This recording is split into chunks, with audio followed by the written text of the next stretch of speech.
आज हम लोग फिर अपना क्वेश्चन देखें तो पहला क्वेश्चन है, भारत की संविधान सभा का प्रथम अधिवेशन कब शुरू हुआ? विकल्प है ए में 10 जून 1946, बी में 9 दिसंबर 1946, सी में 19 नवंबर 1947 और डी में 30 जून 1949। तो भारत की संविधान सभा का प्रथम अधिवेशन कब हुआ, यह क्वेश्चन पहले भी हम लोग देख चुके हैं। प्रथम अधिवेशन 9 दिसंबर 1946 होगा। तो जाहिर सी बात है विकल्प हमारा जो है वो बी विकल्प होगा, 9 दिसंबर 1946।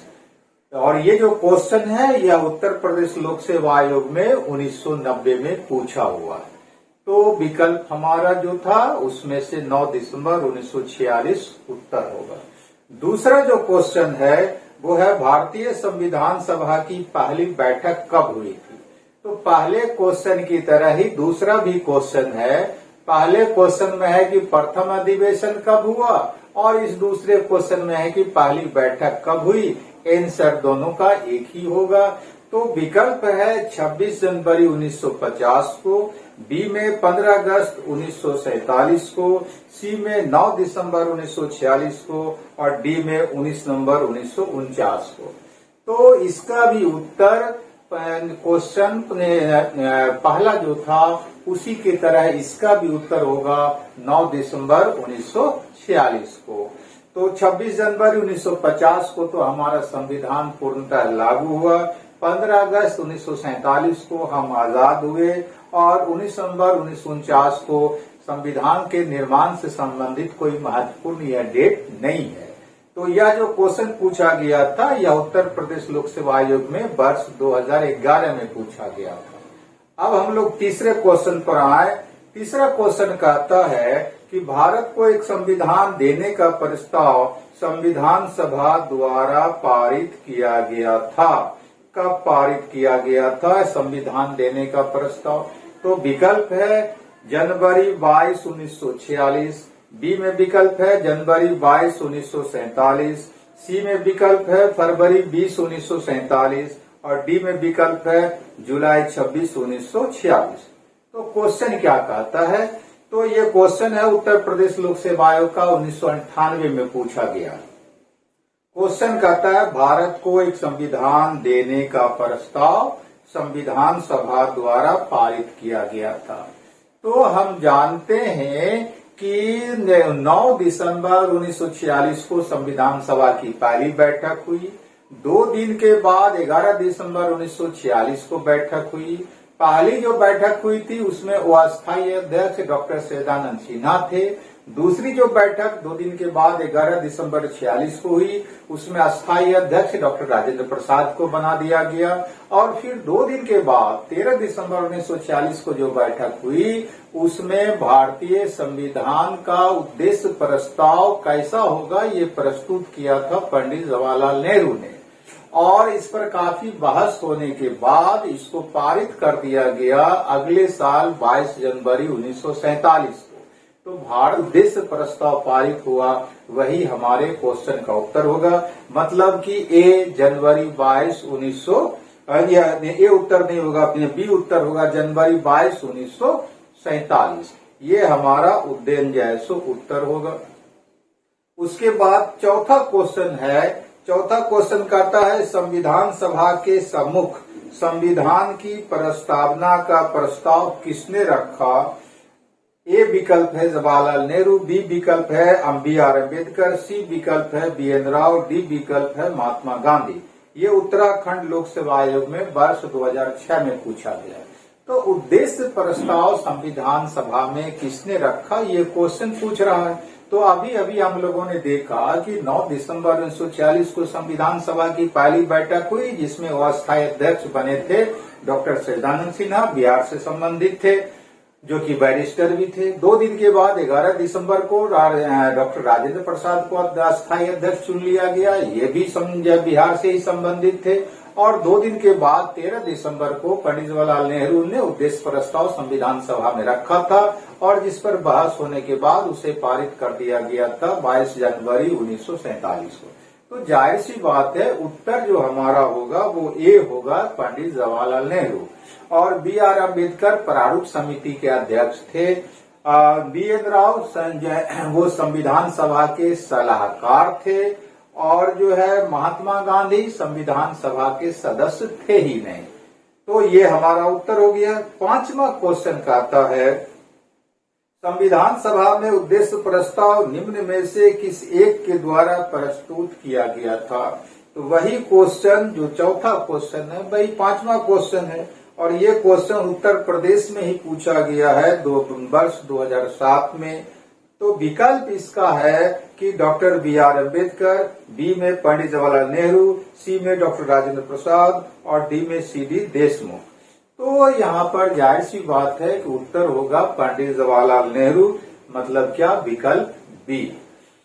अब है कि 28वां आपको छठा क्वेश्चन जो है, छठा क्वेश्चन पूछा गया है उत्तर प्रदेश लोकसभा आयोग में वर्ष 2010 में। और यह क्वेश्चन कहता क्या है, क्वेश्चन कहता है भारतीय संविधान के निर्माण से संबंधित निम्नलिखित कथनों में से कौन सही है। तो भारत का जो संविधान बना उससे संबंधित जो है कथन में से कहता है कि कौन सा सही है। पहला जो कथन है वो कहता है पंडित नेहरू के उद्देश्य प्रस्ताव का जो संविधान सभा द्वारा स्वीकार किया गया था संविधान के निर्माण पर असर था। यह बात बिल्कुल सही था कि पंडित नेहरू ने जो उद्देश्य प्रस्ताव रखा और उसी उद्देश्य और वो उद्देश्य प्रस्ताव जो पास हुआ वही हमारे संविधान का आधार बना था आगे चल करके। दूसरा जो है आपको कथन उद्देश्य का बहुत महत्वपूर्ण उद्देश्यों की पूर्ति करती है। यह भी बहुत सही है, एकदम सही है कि जो प्रियम्बल होता है, प्रियम्बल हमारे संविधान का एक ढंग से निचोड़ होता है, इसलिए दूसरा भी सही है। तीसरा है संविधान को भारत के लोगों ने आदेशित किया है। तो जाहिर सी बात है कि हमारा संविधान बनाया गया है संविधान सभा के द्वारा, लेकिन जो है आदेशित किसके द्वारा किया गया है, यहाँ की आम जनता के द्वारा किया गया है, ये भी सही है। चौथा जो कथन है कि राज्य के मुखिया को लोग प्रत्यक्ष रूप से निर्वाचित करते हैं, यह विकल्प हमारा गलत है। ऐसा इसलिए कि राज्य का मुखिया होने का क्या मतलब कि राष्ट्र का मुखिया मतलब क्या, राष्ट्रपति। हम जानते हैं कि राष्ट्रपति प्रत्यक्ष रूप से निर्वाचित नहीं होता है, मतलब क्या कि राष्ट्रपति आम जनता के वोट से निर्वाचित नहीं होते हैं, बल्कि वो अप्रत्यक्ष रूप से निर्वाचित होते हैं जनता के प्रतिनिधि के माध्यम से, जो कि चाहे तो लोकसभा के सदस्य हो सकते हैं, राज्यसभा के सदस्य हो सकते हैं, या फिर जो है राज्य विधानसभा के सदस्य हो सकते हैं। तो ये चौथा जो कथन है वो गलत है। तो कहता है आगे नीचे दिए गए कूट में से सही उत्तर का चयन कीजिए। कूट ए वो 1, 2 और 3, तो यही कथन सही है, यही जो विकल्प सही है विकल्प ए। बाकी जो विकल्प बी, सी और डी है यह विकल्प गलत है। अब आता है अगला 7वां क्वेश्चन। 7वां क्वेश्चन कहता है भारतीय संविधान को बनाने हेतु भारतीय संविधान सभा के कुल कितने अधिवेशन हुए थे। यह क्वेश्चन पूछा गया है उत्तर प्रदेश लोक सेवा आयोग में वर्ष 2005 में। तो संविधान बनाने के लिए कहता है कुल कितना अधिवेशन हुआ था। तो कुल जो अधिवेशन हुआ था वो 11 अधिवेशन हुआ था।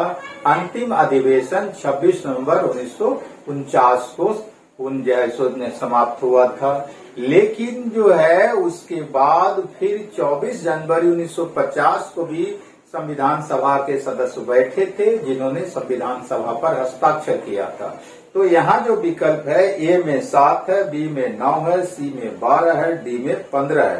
तो यह विकल्प बिल्कुल एकदम सटीक नहीं है क्योंकि कुल अधिवेशन तो 11 हुआ था, लेकिन यहाँ पर विकल्प 11 न होकर के सबसे निकटतम जो है वो 12 दिया हुआ है। तो जाहिर सी बात है कि 11वां अधिवेशन 26 नवंबर 1949 को हुआ था और एक अतिरिक्त बैठक जो है वो आपको 24 जनवरी 1950 को हुआ था। उसको अगर जोड़ लें तो 12 हो जाता है। तो इसलिए उत्तर जो यहाँ पर होगा वो सी 12 होगा हमारा उत्तर। और उसके बाद 8वां जो क्वेश्चन है वो कहता है भारत की संविधान सभा की अंतिम बैठक की सही तिथि को बताइए। तो अंतिम बैठक की सही तिथि को बताइए। ए में कहता है 26 नवंबर 1949, बी में कहता है 5 दिसंबर 1949, सी में 24 जनवरी 1950, डी में 25 जनवरी 1950। तो अंतिम बैठक जाहिर सी बात है अभी अभी हम लोगों ने देखा कि 24 जनवरी 1950 को हुआ था, जिसमें कि संविधान सभा के सदस्यों ने अंतिम रूप से बने हुए संविधान पर हस्ताक्षर किया था। तो इसलिए हमारा जो उत्तर होगा वो सी होगा 24 जनवरी 1950।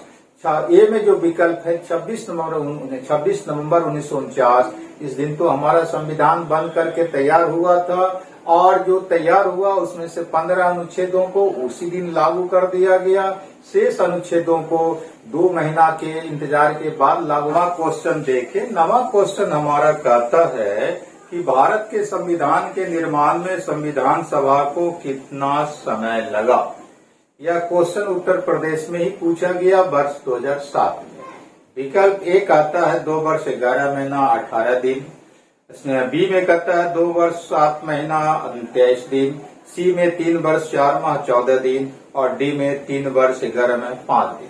तो जाहिर सी बात है हम लोग जानते हैं कि भारत का संविधान बनने में कुल 2 वर्ष 11 महीना 18 दिन का समय लगा था। कुल जो इस पर खर्च हुआ था राशि वो 64 लाख रुपया खर्च हुआ था।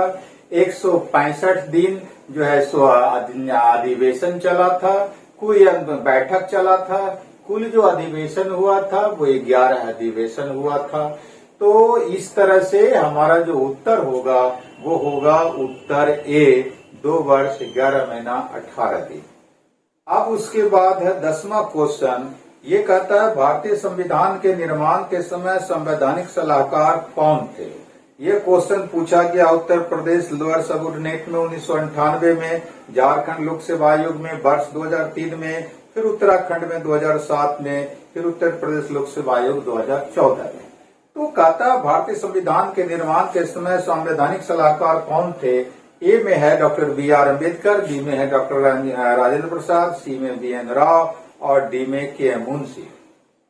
तो हम जानते हैं कि भारतीय संविधान सभा का जब गठन हुआ तो संविधान सभा के अस्थायी अध्यक्ष डॉक्टर राजेंद्र प्रसाद बने, लेकिन और उपाध्यक्ष जो है आपको जय मुखर्जी साहब बने। लेकिन जो है संविधान सभा का सलाहकार बनाया गया था बी.एन. राव को। तो जाहिर सी बात है कि उत्तर यहाँ पर हमारा जो होगा वो सी होगा बी.एन. राव। तो इस तरह से 10 क्वेश्चन हमारा पूरा हो गया। फिर नेक्स्ट क्लास में हम लोग 10 क्वेश्चन और देखेंगे। तो इस तरह से अगर हम करते जाते हैं तो हमारा क्वेश्चन आराम से सॉल्व होता जाएगा। थैंक यू, धन्यवाद।